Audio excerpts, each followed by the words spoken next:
देखिए तो फाइनली स्वागत है आप सभी का एक बार फिर से भोजपुरी किंग चैनल में। और दोस्तों ये वीडियो काफ़ी ज़्यादा इंटरेस्टिंग होने वाली है, तो आप लोग इस वीडियो में लास्ट तक बने रहें क्योंकि इस वीडियो में मैं आप सभी को दो खुशखबरी बताने वाला हूं। तो दोस्तों वीडियो शुरू करने से पहले आपसे निवेदन है कि अगर आप खेसारी भैया के फैन हो तो चैनल को जरूर सब्सक्राइब कर दें। दोस्तों सबसे पहले हम बात कर लेते हैं कि काजल राघवानी और खेसारी भैया एक साथ लाइव आए हैं। जी हाँ दोस्तों, आप लोगों को विश्वास नहीं हो रहा।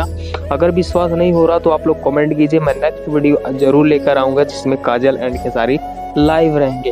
और वो चर्चा फिल्म को लेकर किया गया है। जी हाँ दोस्तों, बहुत ही जल्द आप सभी के बीच काजल एंड खेसारी की जोड़ी नजर आएगी, जबकि मैं काफी दिनों से बताता चला आ रहा हूँ, लेकिन आज काजल राघवानी एंड खेसारी भैया एक साथ लाइव हैं और बहुत ही ज़्यादा बातचीत की है कि कब फिल्म आएगी, कैसी फिल्म आएगी, एंड खेसारी भैया सब हाल चाल पूछे।